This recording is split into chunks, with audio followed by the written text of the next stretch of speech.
Hello दोस्तों, एक बार आपका फिर से स्वागत है मेरी यूट्यूब चैनल अकरम एग्री सॉल्यूशंस में। और दोस्तों, आज की इस एजुकेशनल वीडियो में हम बात करेंगे हनी बीज के बारे में। दोस्तों, जैसा कि आप जानते हैं कि हमारी फसलों में पॉलिनेशन का जो काम होता है, मोर देन 80% जो हमारी फसलें होती हैं उसमें पॉलिनेशन का जो काम होता है ये इन हनी बीज की मदद से ही होता है।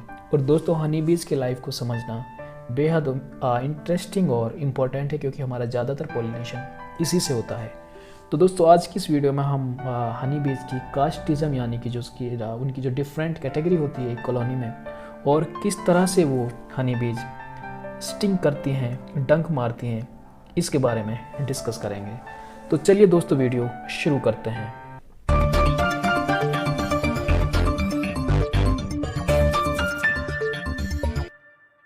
दोस्तों, जैसा कि आप जानते हैं कि हमारी फसलों में पॉलिनेशन का काम हनी बीज ही करती हैं, पर हनी बीज की जो अपनी लाइफ होती है, जो उनके कॉलोनी या जो डब्बा उनका होता है, दोस्तों हनी बीज के डब्बे को या तो बी हाइव के नाम से जाना जाता है या इसे हम कॉलोनी की तरह ट्रीट करते हैं, क्योंकि दोस्तों इस कॉलोनी में 3 अलग अलग क्लासेस होती हैं इन हनी बीज की। इसमें दोस्तों एक कैटेगरी होती है ड्रोन, और दोस्तों ड्रोन होते हैं मेल बी जो होती है, इसे ड्रोन कहा जाता है। दूसरी क्लास होती है दोस्तों क्वीन यानी कि रानी, और रानी दोस्तों ये फीमेल, और फीमेल में भी दोस्तों ये फर्टाइल फीमेल होती है, यानी कि यही अकेली एक मक्खी है जो इसमें अंडे देने का या फिर रिप्रोडक्शन का काम करती है। तीसरी कैटेगरी है दोस्तों वर्कर्स, और वर्कर्स दोस्तों सारे काम होते हैं जो सफाई का काम या फिर बच्चों की देखभाल का काम, ये सारा काम वर्कर्स भी ही करती हैं। तो दोस्तों इस वीडियो में हम इन तीनों जो इसकी कास्ट है इनको थोड़ा सा डिटेल में समझेंगे। काफ़ी इंटरेस्टिंग पॉइंट्स आपके लिए निकल के आएंगे, और फिर लास्ट में हम समझेंगे कि जो डंक मक्खियाँ मारती हैं, स्टिंग करती हैं, तो उसके पीछे की कहानी क्या है।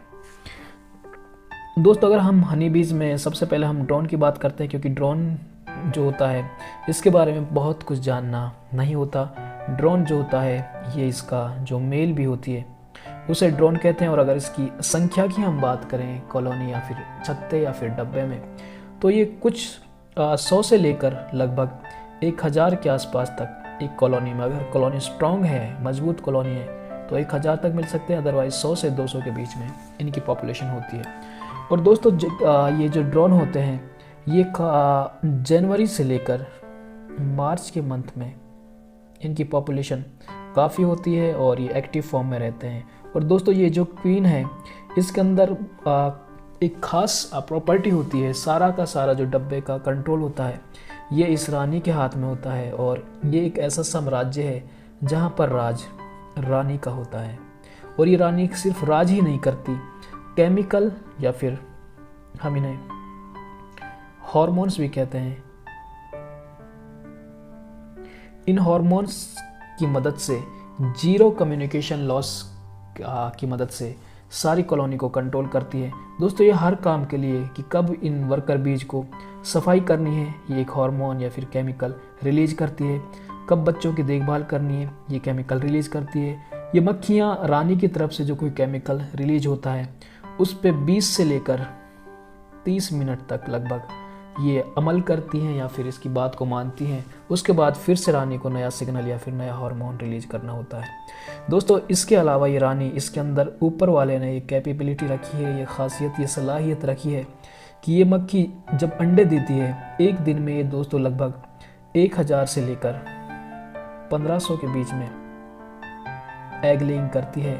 और एग लेइंग करने के दौरान इसके हाथ में कंट्रोल होता है कि इन एग से कौन सी बी को वर्कर बनना है, किस बी को ड्रोन बनना है, या फिर किस बी को आगे चल के क्वीन यानी कि रानी बनना है। ये सारा का सारा कंट्रोल इस रानी मक्खी के हाथ में होता है। तभी ऐसा माना जाता है कि ये रानी इस साम्राज्य की कर्ता धर्ता होती है। दोस्तों इसके अलावा ये जो ड्रोन है इसके अंदर एक डिफेक्ट होता है कि अपना खाना खुद नहीं खा सकता, इसे वर्कर बीज की मदद से खाना खिलाया जाता है। तो दोस्तों जब ये अपना काम कर लेते हैं, जो इनका रिप्रोडक्शन के लिए इन्हें ये रानी पैदा करती है, और जो इनकी मेटिंग होती है उसके बाद जब इनका काम, या मतलब एक तरह से निकल जाता है तो ये रानी इंस्ट्रक्ट करती है वर्कर बीज को कि इसका खाना अभी बंद कर दिया जाए। और जैसे ही इसका खाना बंद किया जाता है तो ये जो ड्रोन है ये या तो भूख से मर जाता है या फिर उस कॉलोनी को छोड़कर बाहर चला जाता है।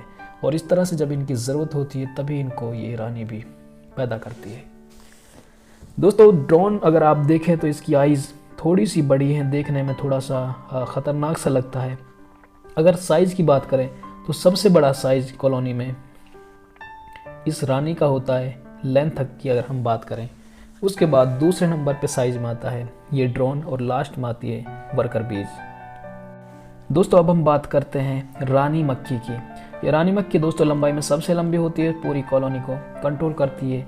ये दोस्तों जो रानी होती है ये फर्टाइल ये रानी जो होती है फर्टाइल फीमेल होती है, यानी कि दोस्तों ये अकेली मक्खी होती है जो इस छत्ते में अंडे देती है और इसके हाथ में ही सारा कंट्रोल होता है। अगर ये रानी एक बार किसी वजह से मर जाए या इस कॉलोनी से चली जाए तो वही दोस्तों 20 से 30 मिनट के अंदर ये पूरी की पूरी कॉलोनी या तो अपने डब्बे को छोड़कर भाग जाती है या फिर नई रानी बनाने का प्रोसेस शुरू करती है। दोस्तों अब हम थोड़ी सी बात करते हैं इस वर्कर बी की, क्योंकि दोस्तों इसका अगर नंबर की हम बात करें, रानी का नंबर सिर्फ एक होता है, एक कॉलोनी में सिर्फ एक होती है। और वर्कर्स की हम अगर बात करें तो अगर वीक कॉलोनी है तो ये 30,000 से लेकर 50,000 के बीच में कॉलोनी में पाई जाती है। वर्कर बी में दोस्तों नर्स भी होती हैं जो बच्चों की देखभाल करती हैं, जो नई ब्रोड निकलता है उसकी देखभाल करती हैं। इसमें कुछ बीज स्वीपर का भी काम करती हैं, यानी कि साफ़ सफाई का काम करती हैं। कुछ इसमें से डिफेंस का काम करती है, यानी कि इसकी गार्ड होती हैं। और कुछ इसमें से जो मेन इसका फंक्शन है वो है स्काउटिंग। स्काउटिंग का मतलब होता है दोस्तों फूल पर जाकर रस और जो नेक्टर और पोलन कलेक्ट करना।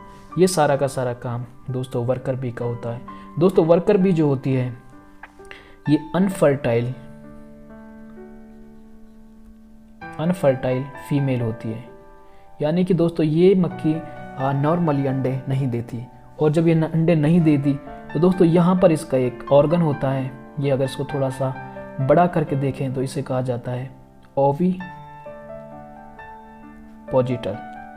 और दोस्तों हमारे वीडियो का जो सेकंड पार्ट था जिसमें हम बताना चाह रहे थे किस तरह से स्टिंग करते हैं, तो ये ओविपोजिटर जो होता है जिससे आमतौर पर मक्खियाँ अंडे देती हैं, यही वो पार्ट होता है जिसे डंक की तरह इस्तेमाल करती हैं और हमारे शरीर में इंजेक्ट करती हैं।